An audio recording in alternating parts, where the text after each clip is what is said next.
Good day to everyone. My name is Joshua Panya, and I'll be the one who will report the major schools of the Greek mathematics. And we can see here we have 6 major schools of the Greek mathematics. The first one is the Ionian school, followed by the Pythagorean school, the Eleatic school, the Platonic school, the Lyceum school, and the school of Eudoxus. At simulan na po natin. The first one is the Ionian school na nakilala noong taong 6th century up to 5th century BC. The Ionian school of pre-Socratic philosophy was centered in Miletus, Ionia. And ito po yung mga philosophy na bago pa po dumating si Socrates at yung kanyang mga philosophy, bago pa po yun nakilala, nandito na po yung Ionian school na nagtuturo sa kanila na nakasentro sa Miletus, Ionia. And ito po yung nakita kong mapa nila, and yan po yung Miletus. And the next one is the Ionian school included such thinkers as Thales, Anaximander, Anaximenes, Heraclitus, Anaxagoras, and Arcellus. And sila po yung kumakatawan or mga bumubuo sa Ionian school. And the collective affinity of this group, na yung pong mga grupo ni Thales, Anaximander, was first acknowledged by Aristotle, who called them Physiologia. Yung pong Physiologia, yung po yung mga ancient Greek philosophers na tumatala, na sila po yung which means those who discourse on nature. Sila po yung tumatalakay dun sa mga nature po. And ito po. And we have here si Thales. And Thales is the founder of the Ionian School of Philosophy.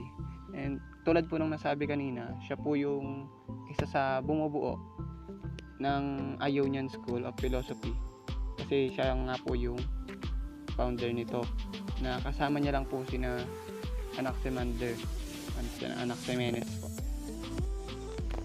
And Thales is also a philosopher and a mathematician. Kaya po siya natawag na Physiologia. Then, he passed on his knowledge most notably to Anaximander and Pythagoras. Yun po, sabi nga rin po kanina, diba, si Anaximander is kumakatawan din sa Ionian School. Kasi yun po pala siya po yung tinuruan ni Thales dun sa Ionian School. And we have here the next one is the Pythagorean school na nakilala around 585 century BC. And pansin naman na po natin dun sa pangalan pa lang ng school, kilala na natin kung sino yung pinaka-founder nito. And ito po ito nga po si Pythagoras. And he is the founder of the Pythagorean school. And he is known best for the proof of the Pythagorean theorem, which is about right angle triangles. Yun po, dun naman po din po talaga natin siya kilala, si Pythagoras po, na siya po yung gumawa ng Pythagorean theorem. And ito po yung example ng picture niya. Ito po yung example ng picture na nakuha ko. Yung right angle triangle po. The a squared plus b squared equals c squared. Yan po yung Pythagorean theorem natin. And the Pythagorean school, the Pythagoreanism, yun po yung tinuturo nila dun sa school. And it is originated in the 6th century BC based on the teaching and beliefs held by Pythagoras and his followers, the Pythagoreans. Pythagoras established the first Pythagorean community in Crotona, a Greek colony in southern Italy. Yun po, yung tulad sabi ko po kanina, yung Pythagoreanism po, yun po yung tinuturo sa school nila na ang may-ari ay si Pythagoras. Ang tinuturo po sa school na to is yung mga beliefs po ni Pythagoras na tinuturo din po ng mga followers niya na at kung tawagin ay the Pythagoreans. And yung lugar naman po kung nasan yon is in Crotona. Yun, nasa southern Italy po siya. Ito po yung example po natin ng kanilang mapa. And ito po yung mapa ng Italy, and yung pong red one is yun po yung Crotona na nasa southern Italy. And the Pythagorean school, or yung tinuturo nila, is the Pythagoreanism developed at some point into two separate schools of thought.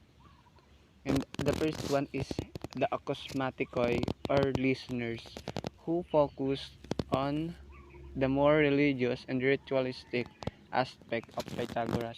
Sila naman po yung mga estudyante ni Pythagoras na mas naniniwala dun sa mga religious and ritualistic aspect niya. The next one is the mathematicoi, or learners, who extended and developed the more mathematical and scientific work he began. Dito naman po yung mga estudyante ni Pythagoras na siguro po mga mathematician din na nagpapalawak at or nagpapayabong nung mga nagawa niya or naiambag niya sa mathematics, na gusto pa nilang mas lumawak yung mga pag-aaral dito. And the next school is the Eleatic School, na noon naman po siyang early 5th century BC nakilala.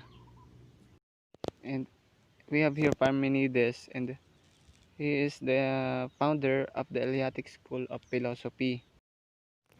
And also Parmenides influenced by Heraclitus and Pythagoras. Kung maalala po natin, si Heraclitus po ay isa dun sa mga kumakatawan, or isa siya sa nakilala dun sa Ionian School. And also Pythagoras, na nakilala natin na siya yung naging founder nitong Pythagorean School. And his famous student was Zeno of Elea. He once led the Eleatic School. Siya po, si Zeno po yung naging kilalang estudyante ni Parmenides. The Eleatics were a pre-Socratic school of philosophy founded by Parmenides in the early 5th century BC in the ancient town of Elea. Yung parang katulad po kanina, the pre-Socratic school, na yung bago po dumating si Socrates is nakilala na tong Eleatic. And it was nakatayo siya sa ancient town ng Elea. Kaya rin po siya siguro tinawag na Eleatic School. And now, Elea was modern day affiliation is Velia. Yun po, Velia na po yung tawag sa kanya ngayon, hindi na po Elea. And yung Velia po was a Greek colony located in present day dun po sa Campania in southern Italy din po. And ito naman po, Italy rin po siya, and yun po yung pwesto ng Campania, yung kulay red po. And next pong school is the Platonic School, na nakilala noong 387 century BC. Yung pansin po natin dun sa pangalan pa lang nung school, makikilala na rin po natin kung sino yung naging founder nito. And yun nga po, the most famous of all academy was founded by Plato in Athens. Yun po, sabi po rito na ito po yung academy na kilalang kilala dun sa Athens, na ang naging founder ay si Plato. And its main function was to teach Plato's philosophical understanding, but it also challenged its scholars to develop a new understanding of our universe. Yun po, yung pinaka main function po dito is maituro yung mga nalalaman or yung mga philosophy ni Plato dun sa kanyang mga naging estudyante. Pero base po dito is mas challenge niya yung mga naging estudyante niya na mas palawakin yung pagkakaunawa or yung mas palawakin yung kaalaman sa universe. And ano po, this makes it one of the first known institutions that decided itself to fundamental discovery about universe. Yun, mas siguro po kaya rin po siya mas nasabing most famous kasi nakilala po ito na sa ano po, sa pag-aaral nila dito sa ating universe nung unang panahon. And the academy persisted throughout the Hellenistic period as a skeptical school. Yan po, dun po sa buong Hellenistic period, ito pong Platonic school was, naging ano po siya, parang skeptical school. Skeptical po is yung may doubt po or hindi naniniwala sa katotohanan. Then, until coming to an end after the death of Pila of Larissa in 86 BC. And natapos po itong Platonic school is yung huling nakilala is si Pila of Larissa noong 86 BC po. And also Aristotle studied there for 20 years before founding his own school, the Lyceum. Eh, bago po dito nag-aral po muna dito si Aristotle. Then nagtayo din po siya ng sarili niyang school para mas palawak din yung mga kaalaman niya. And here we have the three Platonic eras. Nang ibig sabihin po is nahati po pala sa tatlong era yung Platonic school na pinamunuan ni Plato. The first era is the Old Academy and Middle Academy and the New Academy. And Old Academy, Plato's immediate successors as scholar of the academy were Speusippus, Xenocrates, Polemon, and Crates. Yun, ibig sabihin po ng scholar, yun po yung sa English po ay yun po yung head of the school or naging mataas sa school po. Then other notable members of the academy include Aristotle, Heraclides, Eudoxus, Philip of Opus, and Crantor. And ayan po, sila po yung mga nagturo tas nagpalawak nung mga kaalaman ni Plato sa doon sa Platonic school nila.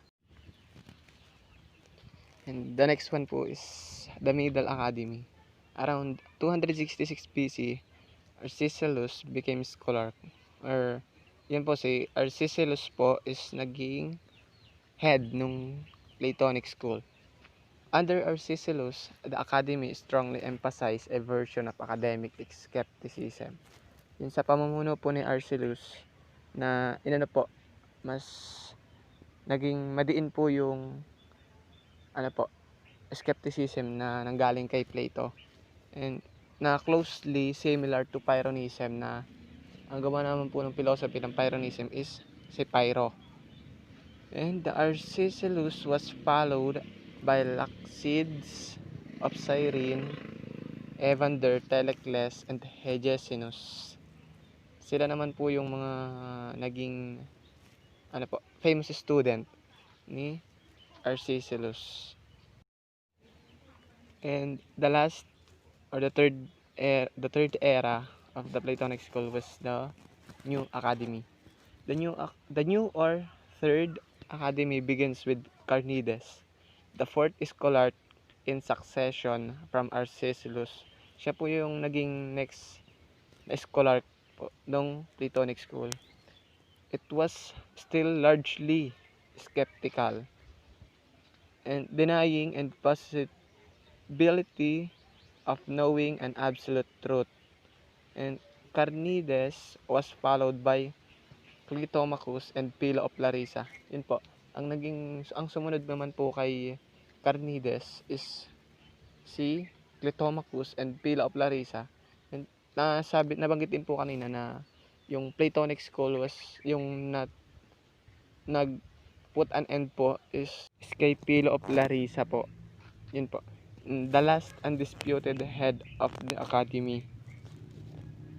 According to Jonathan Barnes, it seems likely that Philo was the last Platonist geographically connected to the academy. Yun po. Siya po yung nasabing huling konektado sa Platonic po. Platonic Academy po. And our next school is the Lyceum School na nakilala noong 384 century up to 322 century BC. And the Lyceum School, it was best known for the peripatetic school of philosophy. Ang nakuha ko pong ibig sabihin ng peripatetic is yung pong travel from place to place po. Ibig sabihin po yung school of philosophy po ni Aristotle is traveling from place to place. And the Lyceum was a temple dedicated to a Greek god na si Apollo Lyceus. Apollo Lyceus is also known as si Apollo the wolf god. And ito po yung nakuha ko sa internet na na picture or statue ni Apollo Lyceus. And the Lyceum School was initially a sanctuary made for worshipping Lyceus po. Then it later became a public exercise area na yun po, pinatayuan po nila ng public space area. And then nung magtagal-tagal po, nagpa-construct din po sila ng gymnasium sa gilid nito. And we have here Aristotle. Aristotle is founder of the Lyceum School. Tulad po ng sabi kanina, nung pumasok po siya sa Platonic School ng 20 years, nagpatayo rin po siya ng sarili niyang school. And ito na po yung the Lyceum School. And his most famous student was Philip II, son of Alexander, later to be known as Alexander the Great, a military genius who eventually conquered the entire Greek world as well as North Africa and the Middle East. Yun po, ang naging estudyante po niya na si Philip II po is yung anak po ni Alexander the Great. The next school is the School of Eudoxus, which is nakilala noong 408 century BC. We have here Eudoxus. Eudoxus he is the most innovative mathematician before Archimedes. Siya yung siya siyang innovative or yung may originality or laging naghahanap ng bago na mathematician bago pa dumating si Archimedes nung taong 408 century BC. And also Eudoxus then traveled to Egypt where he studied astronomy. Yan po, ibig sabihin is nag-travel muna si Eudoxus papuntang Egypt and para mag-aral ng astronomy, and he soon became a teacher and founded his own school in Cyzicus in northwestern Asia Minor. Yun po, nun ibig sabihin our School of Eudoxus is nakatayo sa Cyzicus in northwestern Asia Minor. And Eudoxus' important contribution to the field of geometry. He is thought to have contributed to the theory of proportion that can be applied to irrational numbers. The irrational numbers are the numbers that cannot be determined as fraction or it has a decimal expansion. And he influenced astronomy with his theories about planetary motion. And yung teorya niya is ginamit or nakaapekto sa mga astronomer para dun sa paggalaw nung mga planeta. And thank you for listening. Sana po may natutunan kayo sa akin. And pagpasensyaan nyo na po yung ibang mga background na maingay. Salamat po.